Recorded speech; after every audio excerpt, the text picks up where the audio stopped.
क्या है? भगवान बुद्ध के बाद प्रतिभा डिरेल्ड हो गई है, भाग गई है। Atri जागवल्क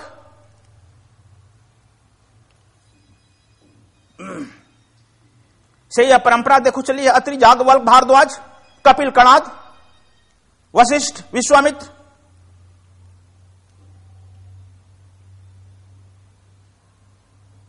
they are most intellectual of their society. Ram Krishna, Buddha, Mahavir, they are cream of the society. ये लोग धर्म में उतरे हैं, लोग धर्म दिए हैं, समाज को दिशा निर्देश दिए हैं, राजनीति दिए हैं। आज क्या हो गया है? हम अपने लड़के को प्रबुद्ध बनाते हैं, लेकिन बचपन से उसे डॉक्टर और इंजीनियर बनने के लिए बाध्य करते हैं, आईएएस आईपीएस करने के लिए बाध्य बनाते हैं, करते हैं। और वह क्या करेगा? 2 रूम का फ्लैट बना लेगा, 2 बच्चा पैदा कर लेगा और उनके एम्प्लॉयमेंट करने के लिए पूरे जिंदगी बेचैन रहेगा। दुखद घटना इससे भी तब होती है जबकि लाचारी में बेचाएं पर्दे के पीछे शरीर बेचती है, स्तन बेचती है। ये इंटेलेक्चुअल पर्दे के पीछे अपना सिग्नेचर बेचते हैं, राष्ट्र बेचते हैं, सम्मान बेचते हैं। आज 2500 वर्षों से भारत के इंटेलेक्चुअलिटी को, प्रतिभा को पक्षाघात लग गया है। फिर तू कैसे उम्मीद करता है कि साधु कहता है कि फलाना साधु ऐसा हो गया, फलाना राजनीतिक ऐसा हो गया। साधुगिरी के क्षेत्र में, अध्यात्म के क्षेत्र में और राजनीति के क्षेत्र में, दोनों तरफ यही स्थिति हुई है। कोई प्रतिभा संपन्न व्यक्ति नहीं आ रहा है। हम लोग अपने को सिक्योरिटी खोजते हैं। मुझे इतना रुपया तनख्वाह महीना मिले, रिटायर्ड होने के बाद मुझे पेंशन मिले। रिस्क नहीं लेना चाहते हैं।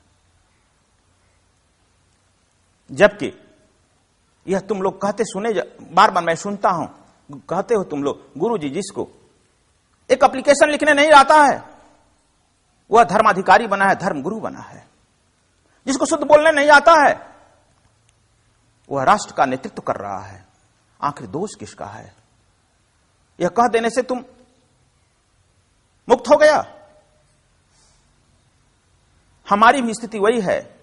देश घूमो, विदेश घूमो, घूमो गांव की खोर, ऐसा जियरा ना मिला ले फटक बचोर। हम भी घूम रहे हैं, शंखनाद कर रहे हैं, नहीं मिल रहा है। मेरी भी वेदनाएं हैं, मेरी भी पीड़ाएं हैं। जिधर जाता हूं अपनी समस्याएं तो कहते हो,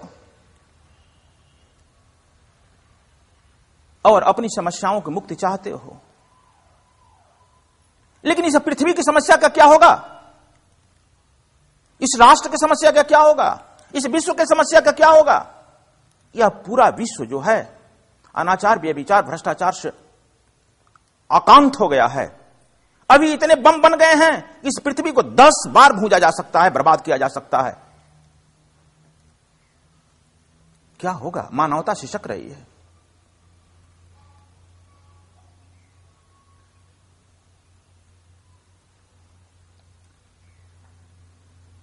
दुष्ट व्यक्ति, खल व्यक्ति सक्रिय हैं, सद्वृत्ति के व्यक्ति निष्क्रिय हैं। जैसे पांडवों के समय में हुआ था। पांडव समृद्ध और शक्तिशाली हैं लेकिन निष्क्रिय हैं।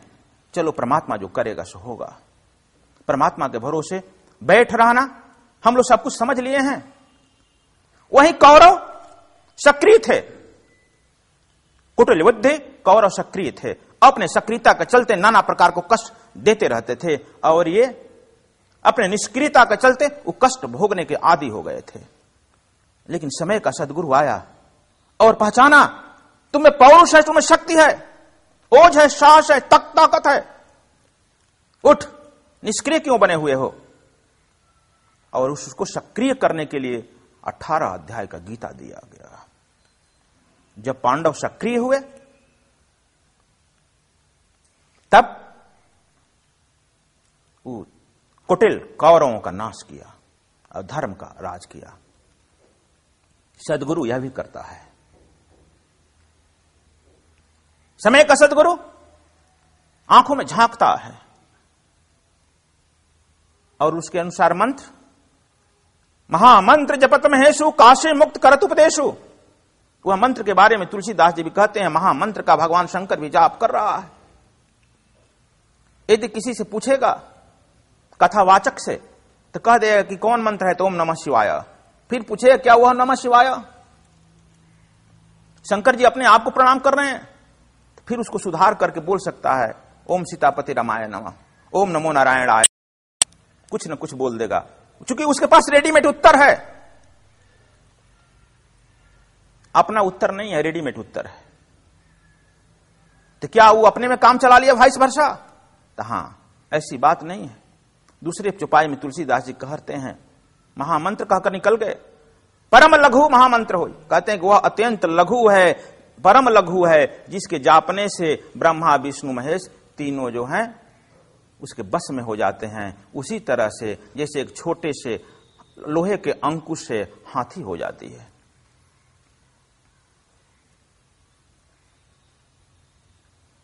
कबीर साहब कहते हैं, 2.5 आखर प्रेम का पढ़े सो पंडित हो। यानी यह इंगित कर रहे हैं और नजदीक से कि वह मंत्र 2.5 आखर का हो सकता है। तो वह सदगुरु जो होता है उस रोगी के अनुसार, उस पेशेंट के अनुसार चेतना के चक्र को पकड़ता है, इसकी चेतना किस चक्र पर है, और चेतना जिस चक्र पर होती है उसके अनुसार वह विधि बताता है, टेक्नोलॉजी बताता है। तब वह जो है दीक्षा के बाद द्विज बनता है। द्विज दोबारा जन्म, रीवर्थ। भारतीय संविधान में, आध्यात्मिक संविधान में बिना द्विज बने आप पूजा पाठ, योग जप और मंदिर जाने के अधिकारी नहीं हो। भारत में जात प्रथा कभी भी नहीं थी।